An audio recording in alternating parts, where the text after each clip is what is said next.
Hello guys, welcome to StudyJust, the world of educational solutions. StudyJust एक ऐसा unique platform है जहां पे आपको हर टाइप का जो एजुकेशनल सॉल्यूशंस है वो आपको प्रोवाइड किया जाता है। ये हो सकता है आपका एकेडमिक पॉइंट ऑफ व्यू बात करे कि आपका 8, 9, 10, 11, 12 हो जाए, या आपका कम्पिटिटिव पॉइंट ऑफ व्यू बात करे कि competitive exams point of view बात करें, या सीटेट और टेट या कोई भी टीचिंग एग्जाम्स का पॉइंट ऑफ व्यू आप बात करें, या management exams point of view आप बात करें, तो हर एक पॉइंट से आपको टोटल सोल्यूशन एक ही प्लेटफॉर्म में मिल जाता है ये StudyJust पे। तो आज हम लोग कम्पिटिटिव पॉइंट ऑफ व्यू बात करेंगे। आज हम लोग और एक चैप्टर देखेंगे जो competitive point of view maths के टाइम पे, जो एप्टीट्यूड के टाइम पे, जिसका बहुत ही इंपॉर्टेंट एक चैप्टर है जिसका नाम है रेशियो एंड प्रोपोर्शंस। एंड हम लोग StudyJust में बिलीव करते हैं कि एटॉमिक लेवल टीचिंग पर, ताकि आपका छोटा छोटा जो ब्रिक्स है, जो एक बिल्डिंग का जो पूरा ब्रिक्स होता है ना, एक ब्रिक्स आपका स्ट्रांग नहीं रहेगा, बेस फाउंडेशन स्ट्रांग नहीं रहेगा, तो आपका बिल्डिंग स्ट्रांग नहीं होगा। तो कोई भी कंसेप्ट का अगर आपको स्ट्रांग बनना है तो उसका छोटा छोटा जो इंटरनल सब कंसेप्ट्स है वो आपका स्ट्रांग होना जरूरी है, ये हम लोग बिलीव करते हैं। इसलिए आज हम लोग ये रेशियो प्रोपोर्शन का सिर्फ रेशियो पार्ट डिस्कस करेंगे।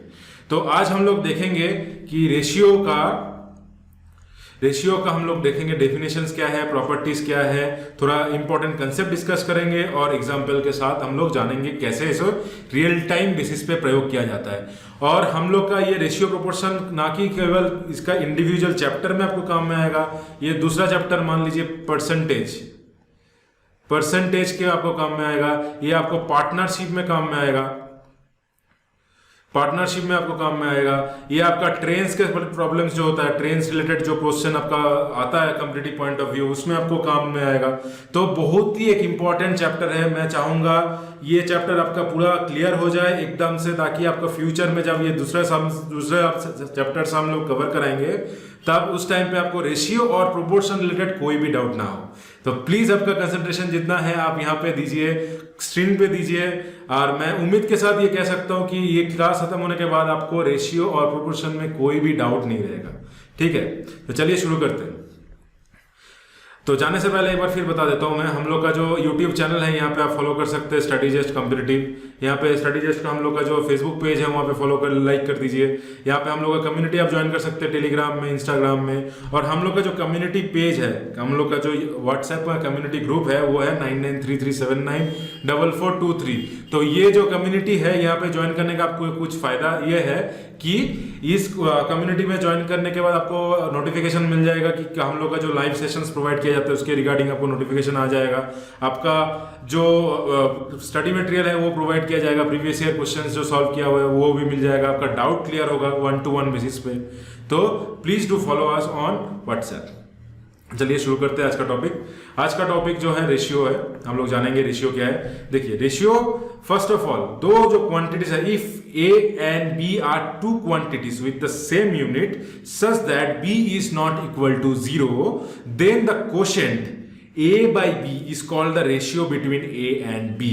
बोलने का मतलब है कोई भी दो चीज, मान लीजिए यहाँ पे A और B है, जो यहाँ पे B नॉट इक्वल टू 0 है, तो इस जो क्वेश्चन है A by B, इसको हम लोग बोलते हैं ratio of A by B, ratio of A and B। ठीक है, तो कोई भी अगर चीज को ऐसे हम टर्म में लिखते हैं A by B के फॉर्मेट में, जहां पे B नॉट इक्वल टू 0 है, तो इसे बोला जाता है रेशियो। ठीक है, जैसे मान लीजिए एक मिक्सचर है, ठीक है, मिक्सचर है, मिक्सचर में मान लीजिए 4 ml आपका, या 4 लीटर मान लीजिए, 4 लीटर मान लीजिए, लीटर का ml तो कम हो गया, 4 लीटर आपका मान लीजिए मिल्क है, और 2 लीटर आपका मान लीजिए वाटर है। तो इस मिक्सचर में 4/2 मिल्क इज टू वाटर का रेशियो हो गया। एक मिक्सचर में टोटल जो आपका सॉल्यूशन होगा वो होगा 6 लीटर, 4 + 2 6 लीटर। टोटल लीटर में 4 लीटर आपका मिल्क है और 2 लीटर आपका वाटर है, तो 4/2 आपका हो गया milk is to water ratio. तो इसे हम लोग बोलते हैं रेशियो। तो फर्स्ट जो टर्म होता है हर एक रेशियो का, एक चीज मान लीजिए यहाँ पे देखिए, यहाँ पे लीटर जो है, यहाँ पर भी लीटर है, तो लीटर यहाँ पर भी लीटर है, तो ये कट जाएगा। तो यहाँ पे होता है हमेशा, देखिए ratio does not have any unit. तो रेशियो कहीं भी आपका कोई यूनिट से आप प्रेजेंट नहीं कर सकते, यूनिट से रिप्रेजेंट नहीं होता है, तो कोई भी रेशियो का कभी भी कोई यूनिट नहीं होता है, ठीक है। नेक्स्ट आपका हो गया कि यहाँ पे quantities of a or b के टर्म में आपको इस रेशियो में हम लोग रिप्रेजेंट करते हैं। और फर्स्ट टर्म जो होता है, फर्स्ट जो ऊपर का जो टर्म होता है, इसको हम लोग बोलते हैं एंटीसीडेंट, एंटीसीडेंट बोला जाता है फर्स्ट टर्म को। और सेकंड जो टर्म है उसको बोलता है कॉन्सिक्वेंट, कॉन्सिक्वेंट होता है आपका सेकंड टर्म। तो कोई भी एग्जाम में आपको ऐसे पूछा जा सकता है कि ऐसे रेशियो में एंटीसीडेंट ये दिया है और कॉन्सिक्वेंट ये दिया है, तो आपको समझना है कि ये फर्स्ट टर्म का बात कर रहा है और सेकंड टर्म का बात कर रहा है इंडिविजुअली। तो आई होप कि इतना तक आपको समझ में आ गया होगा, एक क्लियर आइडिया आपको आ गया होगा कि रेशियो क्या होता है। कोई भी आपको यहाँ इसके बाद से रेशियो समझने में कोई भी आपको दिक्कत नहीं होगा कि कोई भी अगर दिया रहेगा ratio of this is this and this, तो आपको आसानी से एक क्लियर पिक्चर आपके दिमाग में आ जाएगा। इसके बाद इतने तक समझने के बाद मैं इतने दावे के साथ कह सकता हूँ। तो चलिए आगे हम लोग देखेंगे कि रेशियो का कुछ जो प्रॉपर्टीज है, कुछ प्रॉपर्टीज के बारे में बात करेंगे। तो जब भी हम लोग कोई भी रेशियो कैलकुलेट करते हैं, कोई भी हम लोग रेशियो कैलकुलेट करते हैं, उसका कुछ प्रॉपर्टीज बनता है कि यहाँ पे अगर कोई भी नंबर है, मान लीजिए a by p, b by q, c by r, तो उसको हम लोग लिख सकते हैं, अगर हम लिखेंगे in the term of ratio a is to b is to c, तो डिफॉल्ट बाय डिफॉल्ट हो जाएगा नीचे वाला टर्म का रेशियो, जैसे कि p is to q is to r। जो एंटीसीडेंट जो होता है, अभी हम लोग पहले देखे ना, यहाँ पे एंटीसीडेंट जो फर्स्ट टर्म है और कॉन्सिक्वेंट जो सेकंड टर्म है, तो एंटीसीडेंट का जो रेशियो है, एंटीसीडेंट का रेशियो इक्वल टू कॉन्सिक्वेंट का रेशियो हम लोग बोल सकते हैं। एंटीसीडेंट का ratio is equal to consequent का रेशियो। तो हम लोग का ये फर्स्ट प्रॉपर्टी हो गया रेशियो का, a by p, b by q, c by r equal to a to b to then a to b to c is equal to p to q to r, ठीक है। फिर और एक second property में आ जाते हैं। यहाँ पे आपका दिया गया है कि पी ए क्यू बी और सी आर अगर इक्वल होता है, P A equal to Q B equal to C R, अगर ऐसा टर्म पे होता है तो A is to B is to C का रेशियो हो जाएगा आपका reciprocal of the multiples, like 1 by P equal to 1 by Q equal to 1 by R. मतलब ये आपका जो रेशियो होगा ये इक्वल टू 1 बाई पी होगा, ये जो रेशियो होगा इक्वल टू 1 बाई क्यू होगा, या ये जो रेशियो होगा इक्वल टू 1 बाई आर होगा इंडिविजुअली। तो कहने का मतलब है, अगर ये जो रेशियो आपको निकालना है ए टू बी टू सी का, जो उसका जो मल्टीपल है कोई भी उसका रेसिप्रोकल का इक्वल टू जो रेशियो हो जाएगा आपका, ठीक है। नेक्स्ट हम लोग बात करेंगे थर्ड प्रॉपर्टी का। आई होप ये दोनों प्रॉपर्टी आपको क्लियर होगा।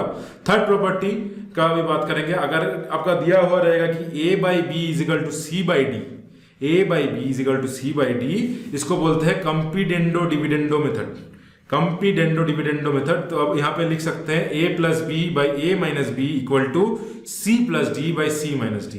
नीचे वाला टर्म है, एक बार ऊपर प्लस करेंगे नीचे माइनस करेंगे, या तो इक्वल टू दूसरे साइड में लेफ्ट हैंड साइड और राइट हैंड साइड, इसको अगर मान लेते हम लोग लेफ्ट हैंड साइड लिखते हैं LHS, इसको RHS लिखते हैं राइट हैंड साइड। तो लेफ्ट हैंड साइड का जो नीचे वाला टर्म है कॉन्सिक्वेंट जो है वो ऊपर में एंटीसीडेंट के साथ प्लस होगा, नीचे में माइनस होगा, सेम टर्म से, मतलब एंटीसीडेंट नीचे भी आएगा ऊपर भी आएगा, ऊपर में प्लस होगा तो नीचे माइनस होगा, नीचे माइनस होगा ऊपर माइनस होगा तो नीचे प्लस होगा, उल्टा होता है। तो a plus b by a minus b equal to c plus d by c minus d. तो इस टर्म पे हम लोग इसको रेशियो को लिख सकते हैं कोई भी। तो ये हो गया आपका थर्ड प्रॉपर्टी। नेक्स्ट, अगर आपको दिया हुआ रहेगा a by A is to B, अगर p इज टू क्यू दिया है और b is to C is equal to r is to S दिया है, तो a is to b is to C को हम लोग लिख सकते हैं पी आर क्यू एस। इसको कैसे निकाले, एक यहाँ पे आप लोग देख लेते हैं। मान लीजिए a इज टू बी आपका दिया है p इज टू क्यू और b इज टू सी लिया है, हम लोग नीचे लिखेंगे, ठीक है, r is to s, b के नीचे b, यहाँ पे बी आ रहा है, यहाँ पे बी आ रहा है, तो बी के नीचे बी लिख दिए, यहाँ पे खींच दिए। तो फर्स्ट हम लोग देखेंगे इस दोनों टर्म का मल्टीपल। तो फर्स्ट होगा p into r is to, यहाँ पे लास्ट टर्म का होगा ये दोनों q into r, q into s, sorry q into s, और जो बीच वाला टर्म होगा ये दोनों का टर्म होगा, तो ये हो जाएगा q इंटू आर। तो P R Q R Q S, ठीक है। समझ में कैसा है, इसे इसी तरीके से हम लोग सॉल्व करते हैं, ठीक है, कोई भी होगा आपका, कोई भी रेशियो दिया हुआ रहेगा A:B:C अगर निकालने देगा, या A:B:C:D, इसी पैटर्न में फॉलो करके हम लोग निकालेंगे। ठीक है, इसी पैटर्न में फॉलो करके निकालेंगे। हम लोग सीखेंगे नेक्स्ट, अभी जो क्लास में अभी जो क्वेश्चंस आएगा वहां पे हम लोग देखेंगे कि कैसे इसको यूज करना है। ठीक है, चलिए तो देखते हैं आज का जो सवाल से, देखते हैं कैसे इसको, ये सब जो अभी प्रॉपर्टीज है इसको हम लोग रियल टाइम बेसिस में कैसे हम लोग प्रयोग कर सकते हैं, देखते हैं। आइए देखते हैं, समझते हैं। तो आज का फर्स्ट सवाल, आज का एप्लीकेशंस देखेंगे। यहाँ पे देखिए दिया हुआ है A:B = 3:4। क्या बोले थे हम लोग? A:B यहाँ पे दिया है, A:B यहाँ पे दिया है 3:4। ठीक है, और आपका दिया हुआ है B:C दिया है यहाँ पे 8:9। ठीक है, तो हम लोग क्या करेंगे, B के नीचे B लिखेंगे, B के नीचे B लिखेंगे ना, लास्ट प्रॉपर्टी में हम लोग देखे थे, तो B के नीचे B लिख दिए 8:9। तो यहाँ पे फर्स्ट हो जाएगा आपका 3 × 8, बीच वाला टर्म यहाँ पे हो गया 4 × 8, और थर्ड हो जाएगा आपका 9 × 4। ठीक है, अब यहाँ पे देखिए सबसे लोएस्ट फॉर्म में है, याद रखिएगा रेशियो का सबसे चीज है कि सबसे लोएस्ट फॉर्म में हम लोग जो रिप्रेजेंट करते हैं उसको ही हम लोग रेशियो बोलते हैं। ठीक है, ऐसा अगर देखिए यहाँ पे अभी माइनस होगा, देखिए 4 कटेगा, यहाँ पे 4 कट रहा है, यहाँ पे 4 कट रहा है, यहाँ पे 2 × 4 कट रहा है, तो 4 कट गया। तो ये जो 3 × 8, 4 × 8, 9:4, इसको हम लोग रेशियो नहीं बोलेंगे, सबसे सिंपलीस्ट फॉर्म। इसके बाद देखिए 3 इधर है, यहाँ पे 3 का कोई टर्म नहीं है, तो यहाँ 3 कटेगा यहाँ से, मगर यहाँ पे कोई टर्म नहीं है, तो नहीं कट रहा है, कॉमन टर्म से नहीं कट रहा है। तो ये आपका हो गया रेशियो, जैसे कि 3 × 2 6:8, यहाँ पे तो 4 कट गया पहले ही 9, तो आपका ये हो जाएगा 3:6:8:9, ये आपका हो गया रेशियो। ठीक है, क्योंकि ये सबसे सिंपलीस्ट फॉर्म में है, सिंपलीस्ट फॉर्म में है, ये आपका हो गया रेशियो। तो यहाँ पे आपका ऑप्शन हो जाएगा option c will be the correct answer. तो ऐसे हम लोग रेशियो, कोई भी नंबर आएगा उसका हम लोग देखेंगे कि वो अगर सिंप्लीफाई और हो रहा है तो हम लोग उसको सिंप्लीफाई करके एकदम मोस्ट सिंपलीस्ट टर्म में लिखेंगे, रिप्रेजेंट करेंगे, तो वो आपका रेशियो बनेगा। तो ratio is always expressed in the simplest term of the जो नंबर्स दिए गिवन, तो उसको सिंपलीस्ट टर्म में हम लोग अगर लिखेंगे तभी वो रेशियो उसको कहलाएगा। ठीक है, तो समझ में ये कैसे हो रहा है, बहुत इजी है, ये आप प्रैक्टिस करोगे तो ये प्रोसेस आपको समझ में आ जाएगा। तो और भी ऐसा अगर 3 टर्म्स 4 टर्म्स दिया रहेगा, हम लोग ऐसे ही फॉलो करेंगे, सजाएंगे, बी के मतलब सी के नीचे डी लिखेंगे, और फिर उनको 3 टाइम्स जैसे और एक टर्म्स नीचे बढ़ जाएगा तो और एक टर्म्स यहाँ पे मल्टीप्लाई कर देंगे। सी के अगर C:D अगर रेशियो दिया होगा तो आपको पूछा जाएगा कि A:B:C:D बताइए, तो ऐसे ही तीनों का मल्टीप्लाई होगा, फिर तीनों का इधर मल्टीप्लाई, जैसे जैसे फॉलो कर रहे थे वैसे ही फॉलो होगा। ठीक है, आइए नेक्स्ट सवाल देखते हैं आज का। देखिए यहाँ पे दिया है, ये टू दी पावर है, ठीक है, सॉरी ये टू दी पावर है, टू दी पावर 4 है, A⁴, B⁴। तो यहाँ पे दिया है first of all A/B = B/C, है कि नहीं? तो हम लोग यहाँ पे लिख सकते हैं ऐसे, B को इधर यहाँ पे लेके चले जाएंगे तो हो जाएगा B² = AC, और हम लोग लिख सकते हैं B⁴ पूछा गया ना, B⁴, ये टू दी पावर है, हाँ B⁴ है, और ये यहाँ पे A⁴ है। ठीक है, तो A⁴, B⁴ को लिख सकते हैं AC। तो आपको पूछा गया according to the question A⁴ B⁴ बताइए, तो यहाँ पे B⁴ का हम लोग वैल्यू बैठा देंगे तो इजीली निकल जाएगा। ठीक है, ये तो इसका हो जाएगा A² A² और C² हो जाएगा आपका। तो ठीक है, तो आपका यहाँ पे हो जाएगा A⁴ B² का हो गया A² C², यहाँ पे आपका कट जाएगा, ये हो जाएगा A²। तो यहाँ पे आपका फाइनल रेशियो हो गया आपका A² C², यहाँ की ऑप्शन आपका डी, A⁴ C⁴, ये टू दी पावर है, हाँ ये A⁴ है, तो A⁴ C⁴ will be the answer ratio का। समझ में आया कैसे हो रहा है? आई गेस यहाँ तक आपको समझ में आ गया होगा, कोई भी दिक्कत नहीं आया होगा। कोई भी दिक्कत होगा तो कुछ चीज़ समझ में नहीं आएगा तो नीचे प्लीज़ कमेंट सेक्शन में हम लोग को बताइए। हम लोग का कम्युनिटी में फॉलो कीजिए, और कम्युनिटी में आपको डाउट्स वहाँ पे पूछ सकते हैं, तो 1-on-1 बेसिस में आपको क्लियर हो जाएगा। और हम लोग देखेंगे अगर कई सारे डाउट आपका रिपीट हो रहा है, मैक्सिमम डाउट आपका रिपीट हो रहा है, तो हम लोग एक डाउट सेशन भी लेके आएंगे फ्यूचर में। ठीक है, चलिए आगे बढ़ते हैं, नेक्स्ट सवाल देखते हैं। ये भी आपका एक रेशियो का एक एप्लीकेशन है। यहाँ पे दिया है A/7 = B/9 = C/11।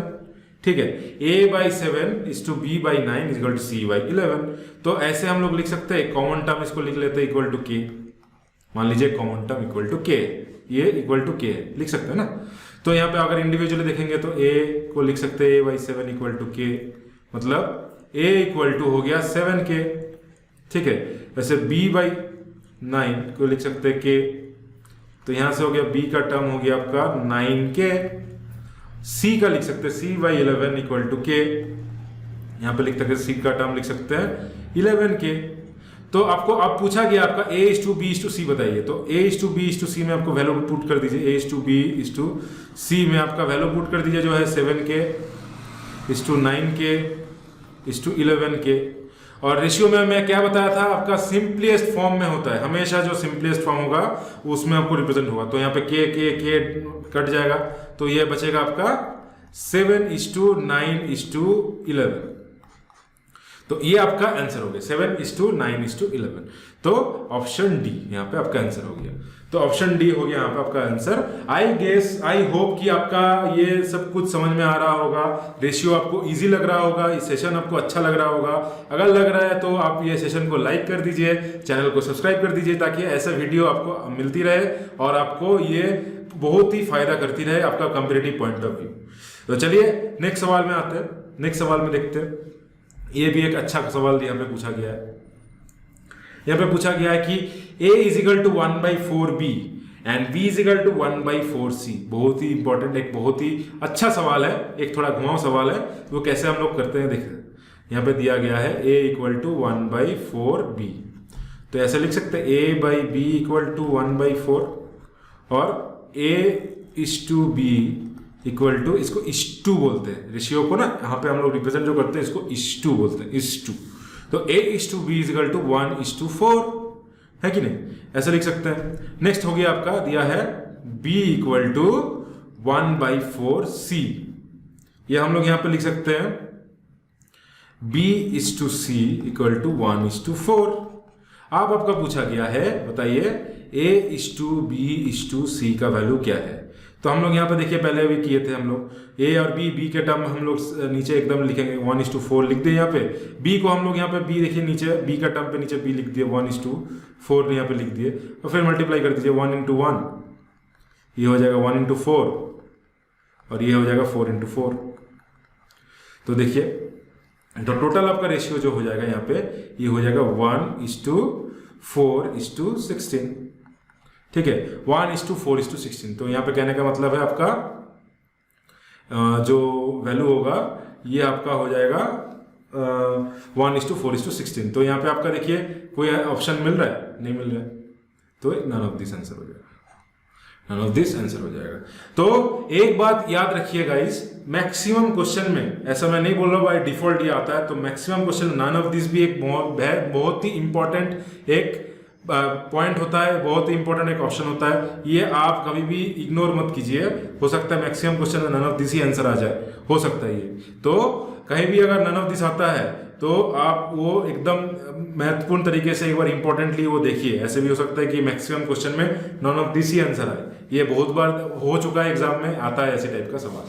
तो आई गेस कि आपका आज का सेशन पूरा समझ में आ गया होगा। आपको पूरा रेशियो जो है उसको हम लोग देखें कि रेशियो क्या है, पहले उसका डेफिनेशन देखें, रेशियो किसको कहते हैं। रेशियो में यूनिट नहीं होता है, रेशियो में कोई यूनिट हम लोग रिप्रेजेंट नहीं कर सकते, रेशियो स्मॉलेस्ट टर्म में हम लोग रिप्रेजेंट करते हैं। ये सब चीज़ आपको आज समझ में आ गया होगा। इसके बाद हम लोग कोई प्रॉपर्टीज देखें कि अगर a/b फॉर्म में है तो रेशियो क्या होगा, a/b/c में आपको करना है। मान लीजिए a/b दिया है, b/c दिया है, तो a/b/c में कैसे करना है, ये सब पॉइंट हम लोग आज देखे हैं।